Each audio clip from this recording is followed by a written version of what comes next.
I know that obviously it's coming down to last 8 or 9 games, depending on what the team is. Me personally, as you can tell on my shirt, I'm kind of freaking out. Mets are 2 games safe in the third wild card spot, just kind of chilling there. I have not seen if the Diamondbacks won today. They were winning the last time I checked, so the Diamondbacks will be a game ahead for the second wild card spot. Although I'm kind of torn because if they are the second wild card spot, they'd have to play the Padres again in the wild card, and that didn't go well the first time. But so let's kind of get a broad. Let's kind of just AJ, Red. Let's kind of talk about the wild card as a whole, and then maybe some obviously what Shohei Ohtani did or whatever MVPs and all that. So AJ, I know you were looking just before we saw. What do you think about the AL wildcard? Tigers kind of, they really stepped it up. It's crazy because, last year, they won 60 games Yeah. or something like that. And, shit, you even look at the Royals, and I know they're a bit on a skid right now. But it's just crazy to think the division, the wild card standings with, you got teams like the Red Sox aren't sniffing, the Rays, who have been good for so many years, they're not sniffing. And, it's kind of crazy to see what pitching will get you because, team like the Tigers, no one expected them to be here this year. No, but they're riding Scooble. And Yeah. I'm sorry, the name of the other guy who's been insane since the All-Star break, it's kind of skipping my mind. I can't really remember who it is, but they've really been riding those dudes. Yeah. No, that's what wins you games late in the season because, guys are tired. 162 games, fatigue wears on you. And it's not like 100 miles per hour gets any easier to see or a wicked slider coming from Scooble. So I think it's just kind of crazy to think, pitching is so dominant. And, when you have healthy guys that can win you games, you're going to be in it when it comes to October. So I think health is the key word there because, you look at the MLB this season, how many bona fide aces aren't playing this year. Yeah. You're looking at teams that are competing for the wild card. I bet you the Braves would be in a lot better spot. Chris Sale's been dominating, flat out ace. Yeah. But they're missing Spencer Strider. Obviously, a less competitive team with the Marlins. They're missing Yuri Perez and Sandy Alcantara. Yeah. You're looking at my team, the Mets, although I do truly think that the Mets starting pitching has actually really stepped up. Severino's having a career year, so is Sean Manaea. David Peterson has shown flashes of being really good in past years, could never stay healthy. Yeah. This year he has been healthy. He got roughed up today. Yeah. But that's going to happen, and he's had a really good season. But their ace has started 6 innings and then hurt his knee in his start, Kodai Senga. So I think the health, and then shit, you could we have a whiteboard over here. You could write down all the starting pitchers that are missing for the Dodgers or were missing time for the Dodgers. Yeah. So, shit, their best pitcher also hit 50 home runs for them, but their best pitcher. So, I think, like you said, health is a big thing when it comes to this. And when you go into the postseason, let's go ahead. The name, obviously, the hot topic right now because he did go 50-50, finish it last night, sealed the MVP. In a lot of people's minds, it probably really started to seal that GOAT category as well. Yeah. I actually have an interesting question for you guys. I saw this a few different times. Other people were talking about it. He's making $70 million. Yeah. As a DH. Right now, pitching in DH next year. Hopefully. If he goes down, knock on wood, because I don't hope injury on anybody. If he goes down with another injury, you can probably say his pitching career is pretty much over. If he needs like a third Tommy John or something like that. 50-50 to repeat every single year is probably impossible. But if you're a consistent 40-40 guy, but he couldn't pitch anymore, would you still be overpaying for Shohei Ohtani? I think he would. What he has now would be just fine. That's the right price. You think $70 million? Yeah. Really? He's the best player in baseball. Oh, yeah. Even without the pitching. The pitching is just like a cherry on top. I think, like you said, 50-50, or what is it now? Technically 52-50 or whatever it is. 51-51. Yeah. If he's not going to get you that every year for the next 9 years. If he does. If he does, definitely the GOAT. Yeah. But, like you said, like a 40-40, something that's pretty much doable, barring, any injury, knock on wood. I think if you're the Dodgers especially, why the fuck not? Yeah. Like he is single-handedly carrying them in games just by his bat in some games, especially when you see the pitching being so lackluster like it's been. I think he's worth every penny so far, and into the future. Obviously, you're hoping he could come back pitching well. So that's just, like I said, just going to be a cherry on top. So I do have a question. Do you think, obviously, the MLB made the Ohtani rule for him to DH and pitch? If we see something where Ohtani, maybe not a full tear of the UCL again, but maybe some shoulder injuries pop up, and maybe all this, he can't be a starter anymore. Dodgers want to roll him out as a closer. You think the MLB would open up and decide to make another Ohtani rule where he can hit and also close games? Obviously, it seems like he's only had one. But, I mean, shit, he sat down Mookie Betts, Trey Turner, and Mike Trout. Yeah. He's only closed one game, but he sat down arguably. Well, not arguably. They are three of the best hitters in the MLB. Yeah, for sure. So, I guess you could see that move too, maybe to try and the Dodgers closers since Kenley left have been very. It's been a revolving door for sure. Yeah, revolving door. So if you can seal that up too, I'm sure they would love that. Yeah. So let's go ahead. I kind of want to talk about, obviously I did say, and I can say this even though I do love Francisco Lindor, that obviously Ohtani is the MVP. For a while, a bunch of people would ask me, do you, as a Mets fan, do you really think Lindor is the MVP? I said the only reason I think Lindor would ever have a shot is because I do think there is something to playing defense every single day. Having to play 162 full games. Sure, but especially playing it at a high level. Exactly. And he's doing both at a high level. He's going to go 30-30 again. He's probably going to win the Gold Glove at shortstop. And, when it comes to MVP, you're going to talk about player. Now, obviously, Shohei Ohtani being 50-50 is the most valuable player. But you could also say that Shohei Ohtani obviously is also on a better team. I couldn't remember these off the top of my head, so I wrote them down over here.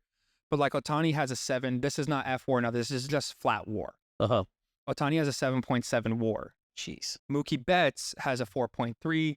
Freddie Freeman has a 3.9. And then you have a few other guys around 3. Right? Francisco Lindor's is a 7.4. The next person is Brandon Nimmo at a 2.8. Oof. And the next person after that has not played a full season for the Mets. Very promising Mark Vientos, who's probably going to hit 30 home runs and has only played in about 110 games, but that's beside the point. At 2.8 as well. Damn. So the Mets would be significantly worse without Francisco Lindor. Yeah. But, obviously you can't take away from the historic season. It's the best season ever. Yeah. And it's funny, we're off the back of seeing arguably the best season ever with Ronald Acuna the year before with his 40-70. Yeah. So we talked about that. If you guys want to move over to the AL MVP, the last time we talked about this, it was almost Judge hands down. Well, Judge appeared on a certain kid's show and participated in the home run derby, and since then he's hit about 160. Paw Patrol course. The Paw Patrol course. Yeah. Hit about 160, and Bobby Witt has not slowed down. Yeah. I'm curious to see your guys' takes on if you think maybe Bobby Witt's done enough now to see, because I don't see anybody else in that race except for them two, to be, in all honesty. You don't think his own teammate? Witt? Juan? His own Soto. teammate? Juan? Soto's gotten. I just don't see. I was looking at his numbers this year, and I mean, dude, he's hitting right around 300. I'm not sure if he's either below or above. But he's got almost 40 homers. He's over 100 RBIs. I mean, that's as like a prototypical MVP season as it gets. Granted, yeah, I know Bobby's doing it probably better, but I mean, I would say he's in the conversation. So I didn't want to cut you off, but I think that part of the MVP is certainly a popularity contest. Oh yeah, Sure. And I just don't think that Soto's a very popular player. you don't think so? But no, he is a very popular player. Gotcha. He is. But he's not as popular as Aaron Judge. Yeah. And Sure. so and they're on the same team. They're going to kind of, if you think of the Yankees, who's the first person you think of? You think of Aaron Judge. Judge. And so, but the thing is, the reason I think Bobby Witt probably has more advantage, you think of the Kansas City Royals. Right. You're not thinking, he's had a great year. He's the guy there. Yeah, he's had a great year, but you're not thinking about Vinny Pasquantino. Yeah. So, that's just kind of where I sit with that. I think you can make an argument for Soto, though. 100%. Yeah. He's definitely that third guy. If you're looking at 1, 2, 3, he's number 3. I mean, just due to that's the slow last month or two for Judge. You got to think Bobby has a slight lead now. I mean, there's 8 games left. It's going to be pretty much down to the wire, I think. It's going to be a really thin margin for whoever does pull it out. and this is something I don't like that the MLB does, but obviously your team making the playoffs is a big thing, and the Royals are kind of slipping it away. You know, they're kind of iffy on that wild card now, and the push Judge over. exactly, and the Yankees are going to win the division. They just clinched. Yeah, the playoffs, Baltimore Orioles have collapsed the past little bit, but you know, so we'll see how that all goes. I did want to bring one more person up because I was interested, and I texted this in our group chat. I'm not sure what group chat I texted it in, if I'm being honest, but it's insane that more people aren't talking about the year that Emmanuel Clase is having. Crazy. Because if you look at his numbers, now I understand Tarek Skubal is probably going to be the Cy Young, deserves it. Mm-hmm. But Clase you can make an argument for has Clase. similar to better numbers than Eric Gagne did when Gagne won his Cy Young in 03. Many moons ago. Yeah, a long time ago. And I understand it takes a lot for a closer to win a Cy Young. I mean, you know, you're talking about Edwin Diaz 3 years ago when he was lights out for the Mariners. He didn't sniff Cy Young. I was going to say, he probably didn't even get a vote. He was unbelievable. Yeah.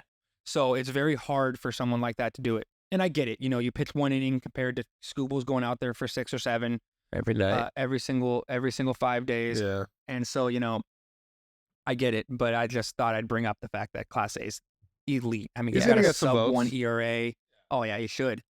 And they're a good team too. I'm not sure their starting pitching is going to be a little weird.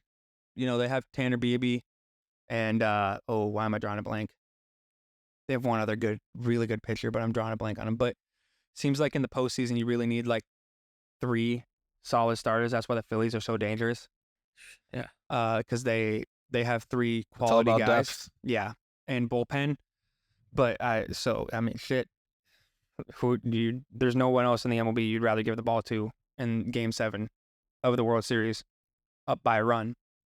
Mm-hmm. Or maybe if you want like a 4 outs, you know, bases loaded in the bottom or in the top of the 8. You might even see a 6-out save. Exactly, that's what I'm saying. Get those last 8. That's what I'm saying. 6 guys. Yeah. So I just think that it's been insane. Is there anything before we move on to football? Is there anything else you guys want to talk about? Anything you guys saw or something like that?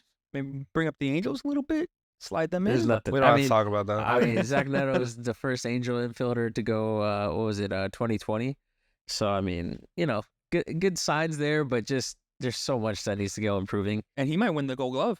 I mean, he's the best defensive shortstop in the MLB. He's been that guy. I would love to see them do a Braves-like extension for him. That'd be because I don't see them winning next year either. Granted, with how young they are, and I know they want to win with Trout, but you know, it doesn't happen overnight. So I would just love to see them at least take the proper steps in the right direction, getting the team better rather than just doing it for one guy. So yeah, that's my hope. For sure. I could definitely see, you know, it was interesting a few months ago I was talking about, and I'm going to bring up the Mets again, but this is kind of a relatable situation in a way. The Angels are trying to get some youth and make that youth movement. Got to start getting guys on Braves contracts. I'm a big fan of Braves contracts. You know, it's interesting because when I was talking to somebody earlier in the year, they were asking me about the Mets. This was before the Mets started going on their run. Mm-hmm. And I was like, it's very interesting because the Mets are very young. Like Alvarez, young. Yep. Pete's obviously not very young. Still, I mean, he's going to get a fat extension. You know, right now. New contract. Or new contract. Yeah. Right now, I mean, he's on the IL. Jeff McNeil, obviously not very young. Yeah. Iglesias, who's filling in, doing amazing. Obviously not very young. Mm-hmm. But Ronnie Mauricio, yeah, young. And he's coming back next Luis. year. You have Lindor. You have Vientos. God, I hope they continue to teach Angel Acuna to play the outfield. Yeah, that's what I was going for. And then you have Nimmo. Mm-hmm. And I'll keep my ideas of who's going to play right field for the Mets out of this. But oh god. Obviously Starling Marte's not getting any younger. Right. So you probably, and the Mets do, honestly, they free up $110 million in cap, losing the Verlander, Scherzer, and Cano contracts. So it's nice. They have a lot of money. We're going to have some money to play with. Yeah, a lot of money. Mm-hmm. So we'll see how that goes. But that's kind of where the Angels should probably need to go. Is they have some good guys. Like we have a good young core. Yeah. Logan O'Hoppy's legit. Yeah. Logan O'Hoppy's legit. Like, and that's 2 premium positions right there. Yeah. And hopefully with shortstop and a catcher. With Mike Trout coming back and willing to move to like a corner outfielder spot or just a strictly DH as a DH. Yeah, definitely. That in theory that would help with any injury issues that have been occurring over the last couple of years. He would hope. And then you may not like him, but Luis Rengiffo's solid, especially this year. Yeah, he's been really good this year. Obviously, we got banged up, but you'd like to think with the young core that we have that obviously, like you said, it's not going to happen next year. Yeah, or even the year after that, maybe. But we're on a slow incline up, hopefully. So I'll ask you guys Player this wise. before. Yeah. I'll ask you guys this before we move on to the football talk and all that. One more thing. Do you think Mike Trout has pushed to play center field instead of DH now that Ohtani's gone? Because let's be honest, he hasn't won a Gold Glove. Exceptional outfield defender.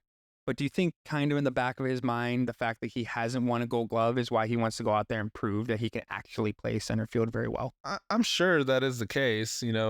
As any competitor, especially at his caliber, you want to be at the best at what you do. And if I'm sure that's like a bug that's been bothering him, even if he doesn't want to admit it, like he wants to win that Gold Glove, and maybe he's like keep pushing, keep pushing for it to happen, but it just seems like it's not in the cards for him. Yeah, I love Mike Trout, but I don't never see him winning one.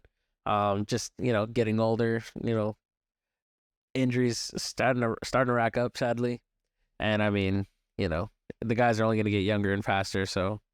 But that's just my opinion. And one more thing, I hope that the MVP winning for Shohei Ohtani at DH kind of shows him that you can win an MVP as a DH. Yeah. Because he could do it too.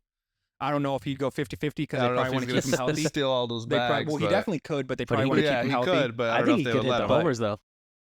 He could? I think he could go 50 The plus. last time he had semi-healthy season he played 100. He played 105 games and hit 40 home runs. Yeah. Like he's elite. Yeah. Like there's no doubt. I just hope he stays healthy.